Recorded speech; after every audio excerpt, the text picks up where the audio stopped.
Welcome again, my dear students.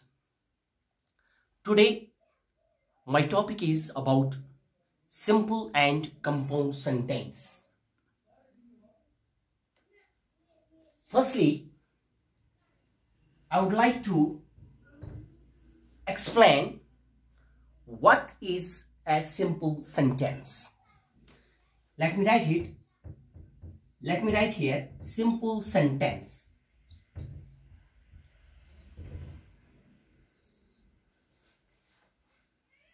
So dear students, before I would like to give the definition of simple sentence, I will write here some examples so that this will be very much clear to you, so that you can understand it very easily.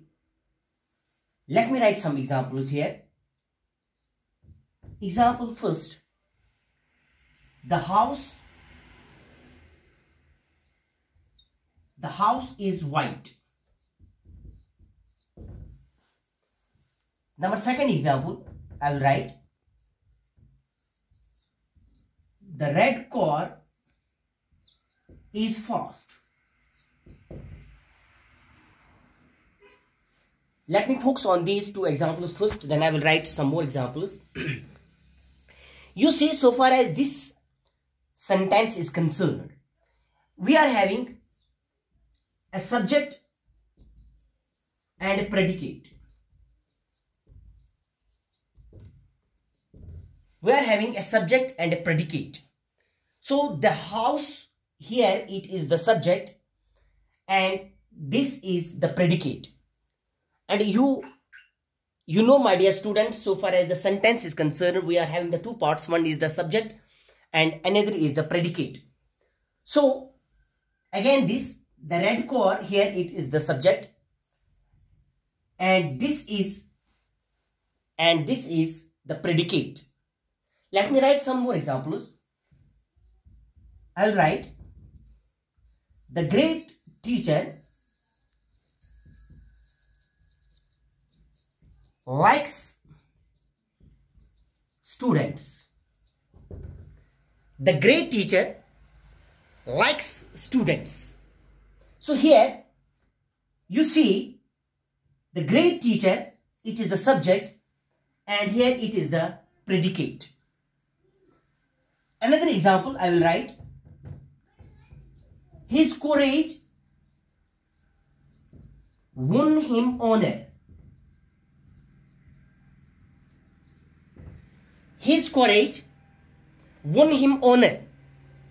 So this, his courage, is the subject and this is the predicate. And this is the predicate. So let me check it out now.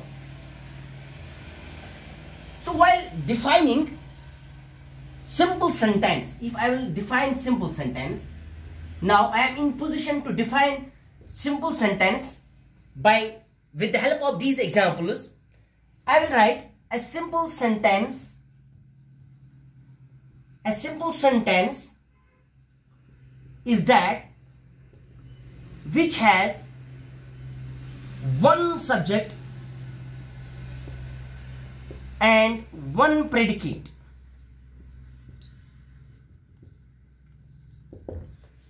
So you see, my dear students, a simple sentence is that which has one subject and one predicate. And you see, so far as these examples are concerned, I have given you the house is the one subject, is white is the one predicate, the car, the red car is the subject, only one subject, the great teacher, only one subject, his courage, only one subject. So by definition, a simple sentence is that which has only one subject and one predicate.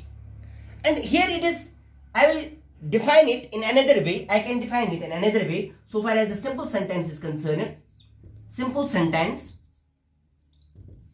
I may write a simple sentence is that which has only one finite verb. So here comes finite verb, and you might have read so far as the finite verb is concerned in your early classes. So let me give a bit example here so far as the finite verb is concerned. So we are actually having the two verbs. One is the finite verb and another is the non-finite verb. Non-finite verb. So finite verb, we see that verbs with tenses are called finite verbs. And verbs without tenses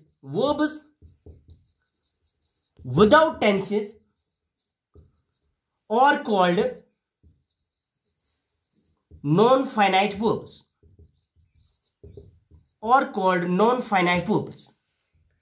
So let me give you an example to identify a finite and non-finite verb in a sentence. So let me give an example. For example, I will write, she worked hard. She worked hard to pass the test. She worked hard to pass the test. So here she is the subject, and so far as this worked is concerned, this is a finite verb. This is a finite verb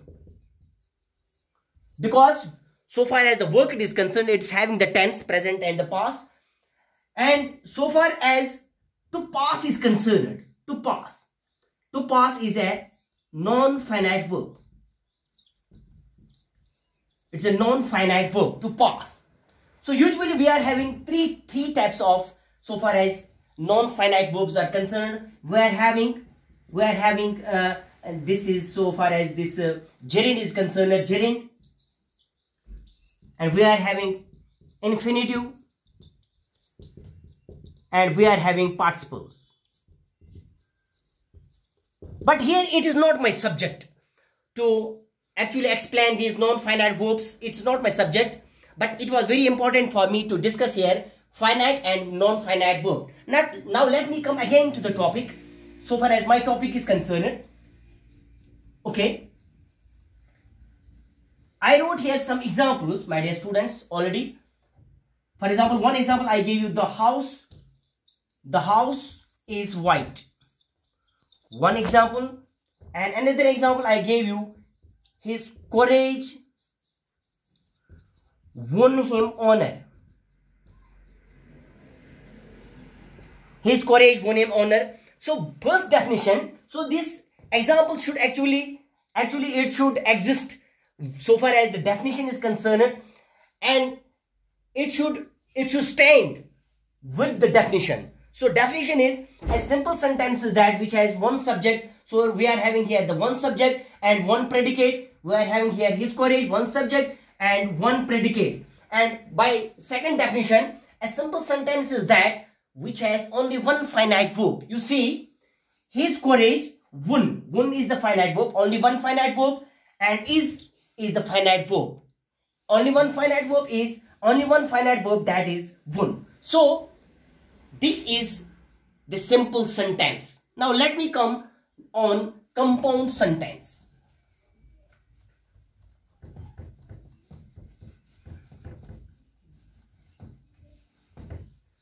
I hope you have understood this simple sentence because it's simple by the way it's being written here, simple sentence. Now it is here, the second is compound sentence.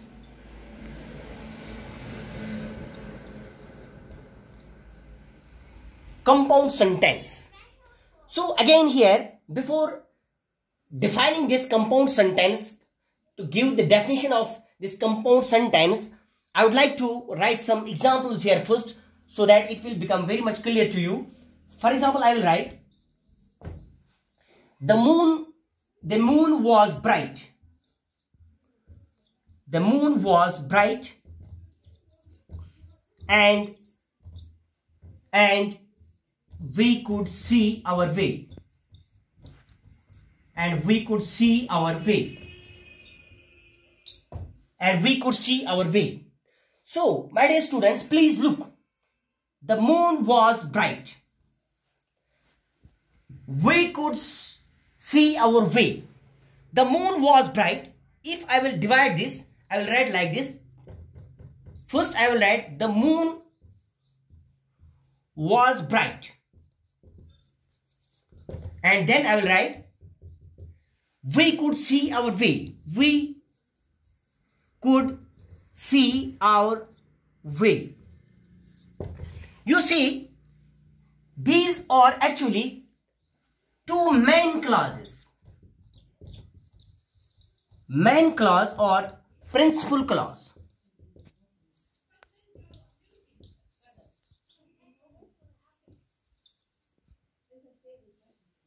Principal clause. And this is also main or principal clause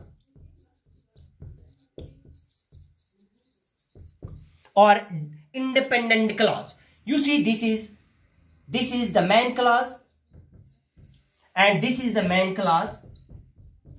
You see, first it is the main clause and then here it's comma here and then here it is the conjunction.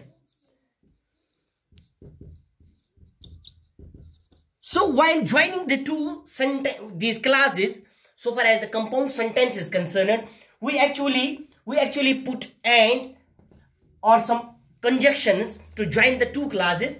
So here and acts as a conjunction. So we are having some more examples of conjunctions. We are having, for example, and is there, for example, but is there, or is there, nor is there, or for is there, yet is there, and so is there. These are all conjunctions we use in the compound sentences. You again see the moon was bright is the main clause. So here main clause, it can stand by itself and has a good sense, and we can separate this clause as a sentence. So the moon was bright, though here it's a clause, but here it acts as a sentence because it's having a good sense and it can stand by itself. And number second is we could see our way. We could see our way. So it again here can stand by itself and has a good sense. So here it's also a main clause. So in this clause we are having this now the sentence. The moon is the subject, was bright is the predicate, we is the subject, could see our way, could see it is the verb, and here was is the verb, and here it is we is the subject, could see is the verb, our way, and this is the predicate. The moon was bright. This is the one sentence now. We could see our way. This is the another sentence because